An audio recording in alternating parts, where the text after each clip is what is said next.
All right, welcome. We're driving an interesting car today, which I think is an interesting car because you can see we're in nice, beautiful red leather, and this is an AMG product. However, when I go and put it into drive, of course, it's silent, but it's not just silent, because there's also a massive 4-liter V8 up in the front. So that can only mean one thing, and we're here with the AMG S63 E-Performance 4MATIC Plus. Quite the mouthful, and a product that in my mind is a bit needless and to be silly, because we have an S-Class. The S-Class is the epitome of luxury. With luxury, what do you want with luxury? Well, I would want silence, comfort, uninterrupted ride quality. Some power is nice, but that's less of a priority. Here we have the latest S63 AMG, which we're going to find out if the AMG sauce has spoiled the S-Class or not. Because, as I've said, right now we're driving electric. However, this is the electric part is only at the back. There's a 190 horsepower engine with a 2-speed gearbox, and that makes for quite a nice drive, to be honest. I'm still yet to find out how the regeneration works with the hybrid system, but other than that, it works very nice. Secondly, there's still the 4-liter V8 up front, which makes for a combined horsepower of 804 horsepower, which frankly is insane. And if you thought the 800 horsepower was insane, wait until you hear the torque numbers. There's 1,430 Newton meters of torque available, which, I mean, if you go back 10 years ago, the AMGs, or like the big AMG S65 or SL65, they were all limited to 1,000 Newton meters because the gearboxes couldn't handle it. And here we are at 1,430 Newton meters, which is frankly insane. The hybrid system, of course, does come with a little bit of a disadvantage, but we'll talk about that in a minute. I'd say we have about 25 to 30 kilometers of electric range, but obviously we're not that interested in it, so we'll push the button through to Sport or Sport Plus, however you want, and then the V8 kicks in. So, and this is what we're really excited about, to see how well the car works with, frankly, this much horsepower. So we'll just go here,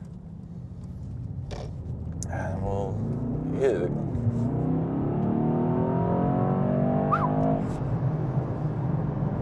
Did a first gentle pull, and have to say, it pulls nicely.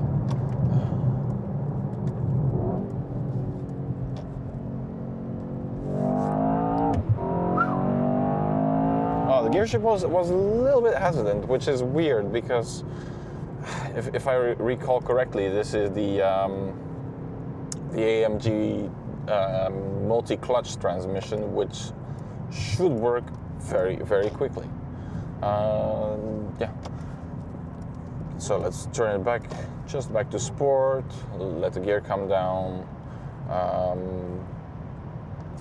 and talk about what we're actually dealing with here.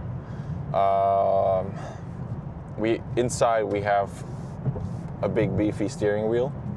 I'm going to put on the limiter so I don't screw myself over with fines. Okay, so now we can talk again. So we have the very nice AMG steering wheel with the AMG buttons. and there's the button for the sound, to have the sound more abundantly available. It's a very cool steering wheel. I really like the new AMG steering wheel. It's quite fat, but it's in the middle here. It's slim enough. The pedals they're quite nice, just from flicking maybe. Not the best, but the design of them is really cool. The AMG touch buttons, which I've highlighted, they were really nice. So you can flick it to Sport Plus, or change whatever you want through these buttons. It's very close to the wheel. The center part of the wheel is maybe a little bit of a mess. I don't like that there's so many buttons on there, and it's mostly touch operated, so it's not too nice. Let's push back.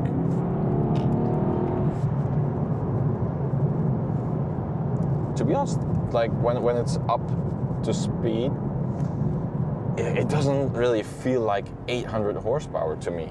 I mean, it's fast, and you'll lose your driver's license for sure if you're really pushing it. But I think that also comes to do with the thing I wanted to talk about earlier, and that's weight. Because this new S-Class actually weighs more than the new M5, which a lot of people mock because the M5 is a really fat car, which, truth be told, it is. But this is even more. I think this is around 2,600 kilos, which is 50 to 100 kilos more. And yeah, that has a few negative connotations, performance. So if you actually do the calculations, power to weight, it's about the same, a little bit more than the previous one. So the performance is not going to be as explosive as you would think it is. And secondly, what weight also affects is comfort. And yeah, this is why I'm kind of lost on the whole AMG thing with the S-Class, because you want a car that's nice and comfortable. And then, yeah, they stick on massive wheels. They put a more hard suspension on there. It all feels a little bit unnecessary in an S-Class, especially when the power compared to the old one isn't that explosive. Maybe something that is cool and is really relatable to the S-Class is the back. So let's see in the back. How are you doing back there, Beau? Sorry, Beau. What were you saying? Oh, yeah. Oh, it's pretty great back here. You have all this nice and beautiful red leather. You have this very, very comfortable cushion for your head. And even if you need a little bit more, there's a nice plushy cushion which you can put behind your back. Oh, and then here we can put down the center console, also finished in nice black. There's a place to put your iPad thing, which controls the infotainment system. Surprisingly, there's no cup holders, but if you go in the back, you can open this up, and then you can reach whatever's in the trunk. Yeah, you have the full seat that goes all the way, so the seat goes fully forward, and I can be stretched out laying here. Yeah, I mean, you can easily have a nap in here, and I'm a bad sleeper inside the car. I have this big speaker up here. There's multiples here and there and here. Everything I can control to the side here, and then as well with the iPad here, I can control my infotainment, watch a movie, talk control anything else. This car isn't fitted with it, but I know they haven't put them in. But I know there's headphones in here as well, which are really cool, because then you can listen to your own stuff. I believe they're noise cancelling as well, and the driver can just go along, focus on the road. Yeah, what a great place to be in. I think I'm going to continue with my nap. You can continue driving, Beau. Okay, thank you. That was very cool. So back to the AMG. We have this very nice screen in front of us, which is 3D actually, and it works really cool. It's really intricate, has some cool details. I want to do a race start, but I feel like this is not going to be the best place to do it. And you can feel, it's a bit weird because you can feel like it goes and then suddenly the electric also comes in, but then it's gone again, and whew, I'm not sure. It's fast, and sitting here, the seat is very nice, and if you turn the wheel, the bolsters they come and hug you, which I love. But whew, it's a difficult car to relate to.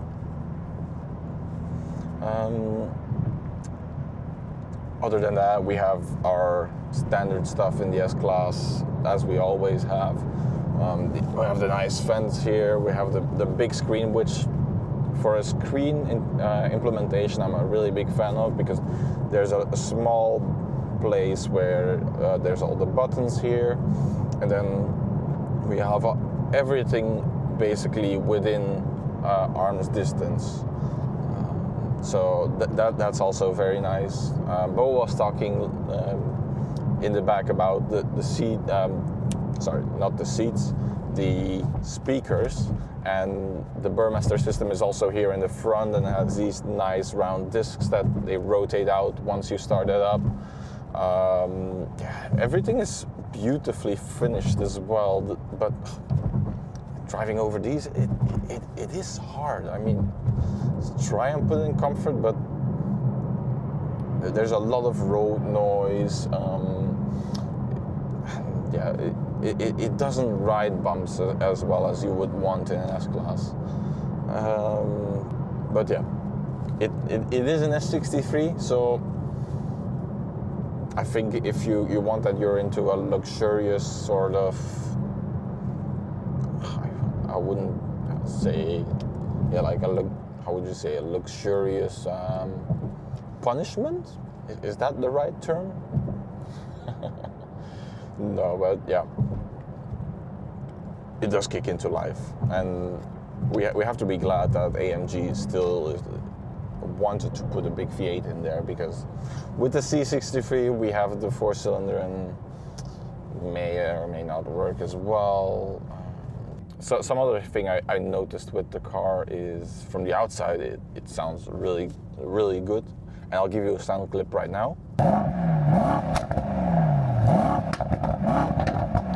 But yeah, on the inside it doesn't really feel that nice, to be honest. Yeah, I don't know why they decided to go with this kind of artificial sound. It sounds very artificial, and if it would be implemented a little bit better, I think it would be way nicer as well. That's the weird thing to me a little bit, because the S-Class is about refinement and isolating you, and then when you have this big power, you would want to hear the engine, and it's a really, really nice engine, to be honest. But yeah, there's something missing, and with the dedicated tire setup, and I think it's a Michelin 4S, yeah, it does have some roll noise, and I think you're way better off with the S580 plug-in hybrid, which has 100 kilometers of electric range if you're really looking into a hybrid, because this only has 30, which it isn't going to help you a lot in day-to-day. It's a nice gimmick. It has the AMG Performance battery, which can discharge and charge very quickly.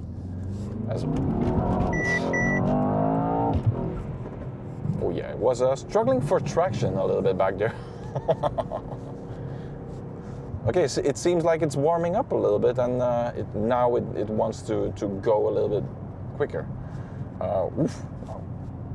You see, so it's still fast, especially when the electrics kick in, but I wouldn't say it's that much faster than the previous one, which is a shame.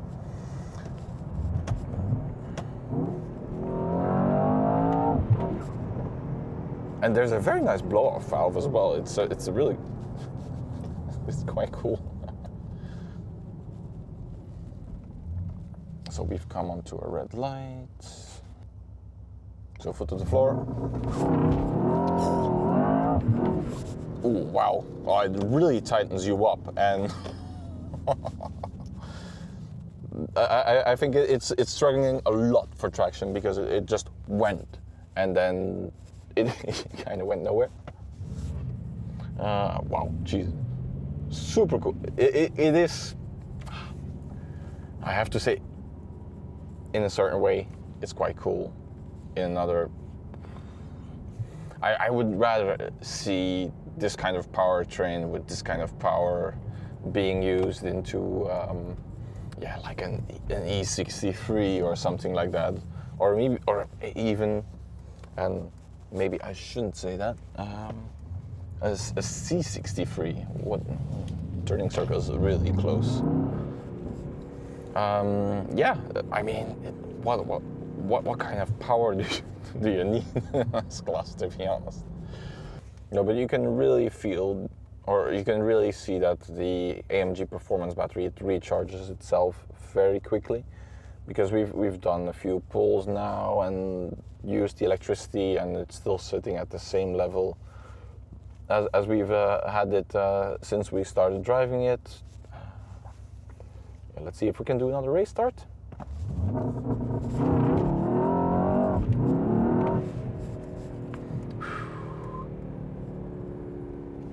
It's fast. It's really fast.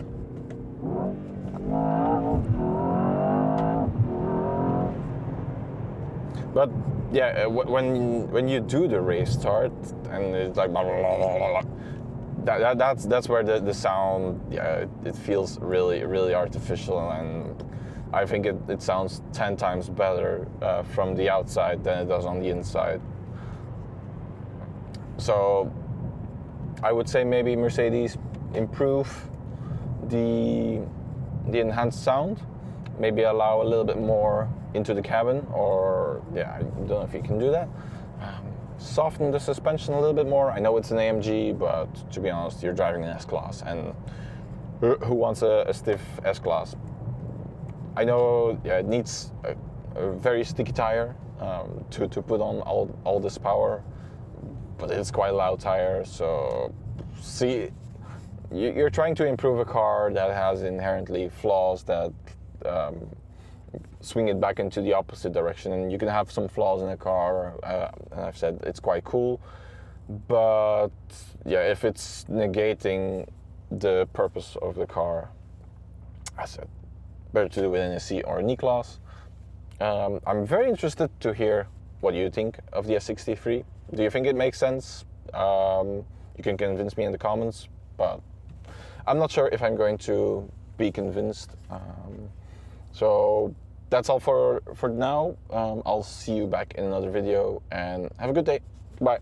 Okay, so before I leave you, I'm currently dropping off the S63 back to Mercedes-Benz, but I wanted to touch on one thing, and it's quite a big thing, and I didn't want to leave you without it. It's the price. This thing starts at 223,000 euro. That's insane. That's so much money. A basic S-Class starts at 113,000 euros. And the S650E, the plug-in hybrid I was telling you about, it starts at 148,000 euros. You can get a whole car extra on when you buy the plug-in hybrid, and still be cheaper off than that. It's insane. I know it's F1 technology and everything, but it's 220,000 euros. You can buy a Porsche with that money. It's so Okay. Okay. With that, I'm going to leave you, and this time for good. Goodbye.